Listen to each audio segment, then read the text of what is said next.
Hello everyone. So this is a request. This is the first battle of Tarain, 1191. First Islamic conquest of India. I'm going to go ahead and fix the quality because I just know it looks a little better. And action.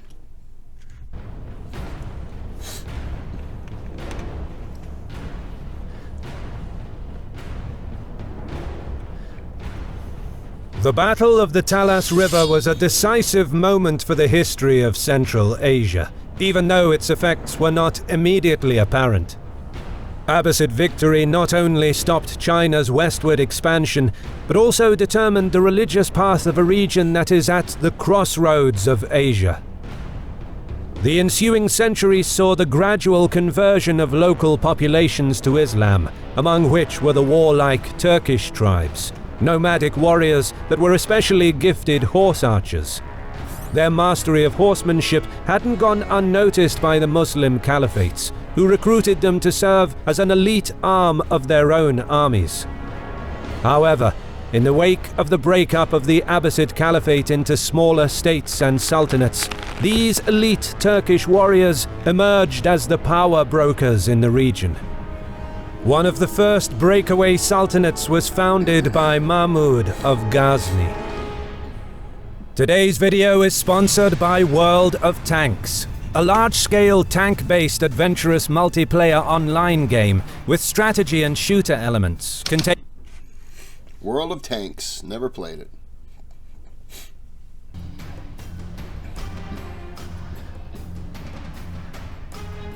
Under the leadership of Mahmud of Ghazni, the Ghaznavids became a significant power, and he was among the first to adopt the title of Sultan. Mahmud was able to inflict a series of military defeats to the Hindu Shahis and for the first time penetrate into the heartland of India. He launched 16 large-scale raids targeting the wealthy religious centers, with the ultimate goal of amassing fame and wealth within the Islamic world. However, he did not try to retain a permanent foothold in the area, and the locals were able to recover from Ghaznavid raids.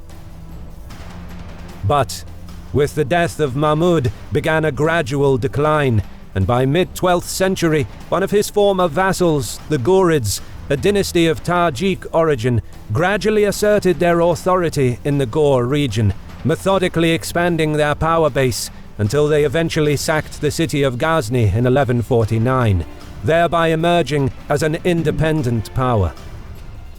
What followed was a period of expansion that would lead to the formation of the Gorid Empire, under the leadership of two brothers, Ghaith al-Din and Muiz al-Din, also known as the Muhammad of Gor. During the 1170s and 1180s, they embarked on a series of successful campaigns against the neighboring Seljuks and other pretenders to the Gorid throne. Ghaith al-Din concentrated on the western domains of the empire, while Muhammad, after helping his brother to secure the west, looked southwards to India. But unlike the Ghaznavids that came before, Muhammad aimed at carving out an empire in India, and the nearby Rajput kingdoms appeared ripe for the taking. In India, this was the time of the Rajput kingdoms. Rajputs were a loose grouping of patrilineal clans found in the Indian subcontinent. After the dissolution of the Pratihara Empire, their former feudatories established decentralized power bases all over central and western India. Many kingdoms sprang into existence, all culturally and ethnically indistinguishable from one another, yet mutually antagonistic.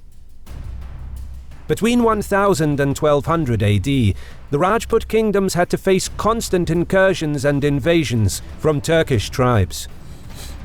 During the times of Muhammad of Gor, northern India was divided into three main power centers: the Solanki Chalukyas of Gujarat, the Gadavalas under Jai Chandra at Kannauj, and the Prithviraj Chauhan of Ajmer and Delhi. The most prominent of these kingdoms was that of Prithviraj Chauhan. By 1178, Muhammad was intent on attacking India, and his main invasion route led directly through Prithvi Raj's domain. His first intended target was the Chalukya Solanki kingdom. Subsequently, he sent an envoy to the court of Prithvi Raj, attempting to persuade the Indian king to come to a peaceful agreement. According to the terms presented by the envoy, Muhammad would agree to provide passage and divide the Solanki kingdom with Prithvi Raj. In addition, he demanded that Prithvi Raj convert to Islam and accept Gorid suzerainty.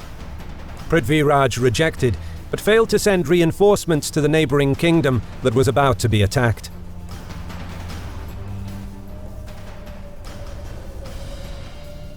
Undeterred, the Gorid ruler amassed a mobile army of Turkish horse warriors and marched on a circuitous route through the Thar Desert and into the outskirts of Chalukya territory. After many days of marching through inhospitable and hostile territory, he was eventually confronted by a large Chalukya army on a valley near Mount Abu. Muhammad's army, tired and dehydrated from the long march and unable to use the mobility of its cavalry within the narrow valley, was forced into a close-quarters frontal battle against the Rajputs and was eventually routed. However, the fleeing Gorid army was not decisively pursued by the Chalukyas and thus avoided total destruction. Nevertheless, the invading army suffered heavy casualties during the battle and the subsequent retreat back across the desert. In spite of this setback, Muhammad was not a man to be disheartened by adversities, and during the following decade, he set out to rebuild his forces and expand his territories into Peshawar. He then advanced with his army and took Sialkot, and by 1187 he conquered Lahore, executing its ruler, thus ending the last remnants of the Ghaznavids. Now, his realm bordered Prithvi Raj's domain, and between 1187 and 1190, a series of minor and medium probing incursions were launched. The situation escalated rapidly, and in 1190, Muhammad concentrated a large force of horse warriors and advanced against the important border fortress of Bathinda. After a brief siege, he was able to capture the stronghold and placed a garrison there, under the command of one of his generals. News of Bathinda falling to the enemy soon reached Delhi. The shock of the loss of this significant stronghold galvanized Prithvi Raj into action. He called upon his feudatories, quickly amassing a large army, and marched out to meet the invaders. Upon learning of the king's approach, Muhammad set out with his mounted army to intercept him.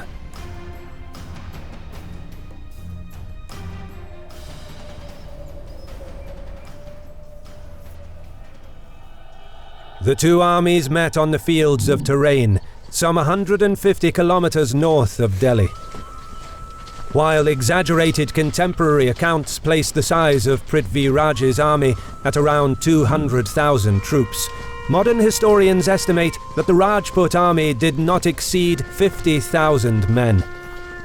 The Rajputs of the period were That's still a lot of men. Ferocious warriors who excelled in close combat, which they generally favored.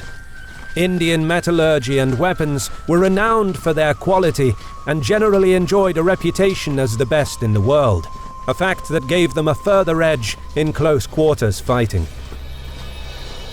On the other side of the field, the size of Muhammad's army was similarly exaggerated, with original sources claiming that around 100,000 troops arrayed on the field, while the actual size of the Gorid force was around 15,000 cavalry, which included camels, but their exact number is unknown. Although substantially outnumbered, Muhammad's mounted force was comprised of professional Mamluk slave troops, agile and fast-moving horse archers, who were superior to their feudal counterparts. The two Are these the same, the horse archers, are these the same, the Turkish ones, who were really good on that? armies represented opposite ends of the military Did I just say really good on that? The hell does that mean? spectrum. On one side, a feudal force of slow-moving, undisciplined but courageous warriors, with little to no experience in dealing with complicated cavalry maneuvers. And on the other side, a swift and fast-moving mounted army of professional soldiers, almost exclusively composed of steppe cavalry that excelled in mobile warfare. The Gorid army deployed in a standard Turkic battle formation, with an advanced guard, a strong center, and 2 wings. A relatively small reserve of elite Ghulam lancers was kept in the rear. Across the field, Prithviraj deployed his army in a linear formation, with 2 wings and a center. The large force of elephants was deployed in front of the main line.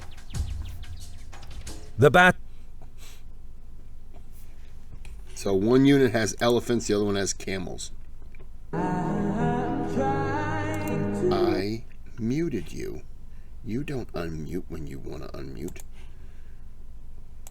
I tell you what to do. You don't tell me what to do. The battle began with a probing attack ordered by Muhammad. The horse archers of the vanguard galloped towards the huge bulk of the Indian army and began peppering their formations with arrows. Prithviraj's response to this was immediate. He ordered an all-out frontal assault. Damn. This surprised the Gorids, who weren't accustomed to the Rajput style of warfare. Muhammad's vanguard retreated toward their main line, but the Rajputs unexpectedly moved so rapidly that the Gorids were unable to respond accordingly. Before Muhammad could maneuver and adapt to this general charge, his vanguard's retreat was blocked by the men behind them, and the Rajputs were quickly closing in.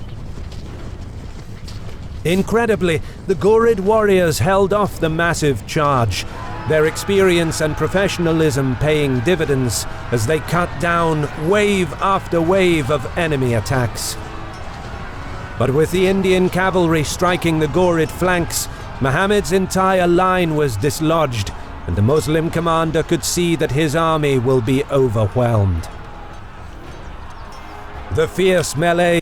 It is an interesting tactic to send everyone. Because I do understand that they have their reserve here and reserve here and here and here. I get all that. But to just everyone go, they probably did overwhelm a lot of people. But if you have a unit that has been through a lot of fighting, they might be able to brace it better and kind of thwart it a little bit more.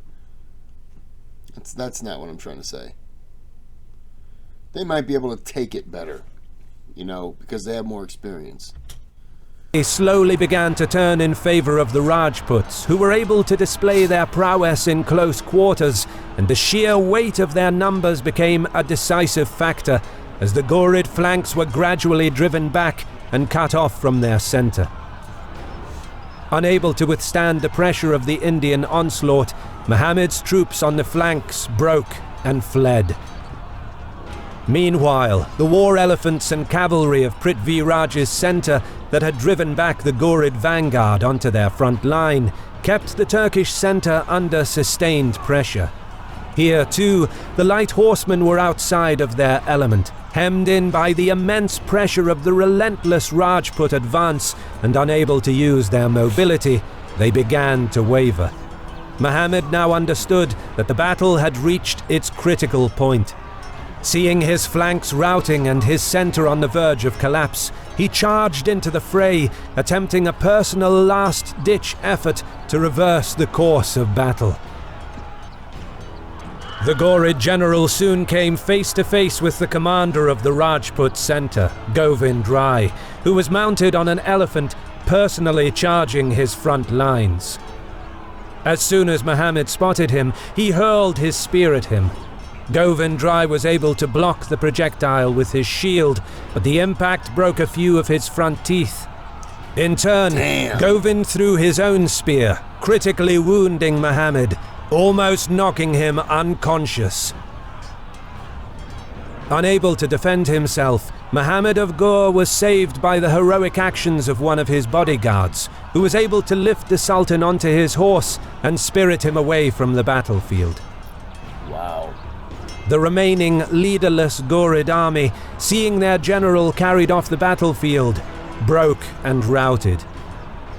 The Rajputs pursued the retreating army of Muhammad for almost 40 kilometers, but they couldn't match the pace of the fast-moving steppe mounts of their enemy. Muhammad underestimated the strength and ferocity of the Rajput frontal assault and their ability in close combat. Prithviraj's audacity and explosiveness caught the Gorids off guard and forced them to an engagement that played into his own strengths. The Indian commander took the initiative early in the battle and retained it throughout the engagement, forcing his enemies to react to his actions and rendering them unable to employ their advantages in mobility and firepower. The ultimate salvation of the Gorids was the fact that the Indian army was incapable of completely pinning them down and destroying them during their retreat. And although Muhammad of Ghor was now retreating, he would live to fight another day. Credit goes to our awesome patrons. Wow.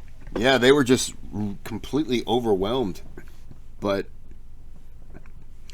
if the numbers were accurate, what they said, 15,000 to 50,000, man, that's just... Your guys have to kill. Your one soldier has to kill 3. And even that, you have to not lose anyone, and everyone on your side has to kill 3, and then that leaves 5,000 more. If you've killed 3 people, plus you've been through all these battles, there's 5,000 left now. Granted, now you have 15,000 to their 5,000, if you haven't lost anyone. But that's a lot of fighting. That's just, that's just too much. I wouldn't want those odds. I just wouldn't. I wouldn't, for the fact that, I understand that you're going to retreat. I understand retreats happen, and sometimes there's a strategy in retreating, to save your men, to get out of harm's way. Sometimes it's to attack and then constantly withdraw to different areas, drag the battle out, make your opponent kind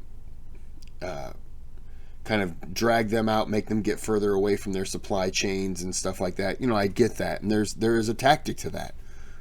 But I just don't see the tactical advantage in this. Plus, sending their archers over there to kind of fire, thinking, okay, we're going to shoot at them, we'll retreat, they're going to come over and do the same thing. Maybe that was the thinking. But instead, they were like, okay, attack. And it just set them back.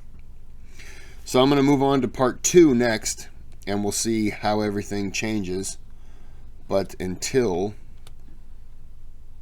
I'm going to tell you to like and subscribe, or I'm going to come to your house and I'm going to say, hey, you watch my videos, you're not subscribed, you don't hit the like button. And you're going to be like, well, I don't have time, and blah blah blah, and I'm just going to stick my feet right in your mouth.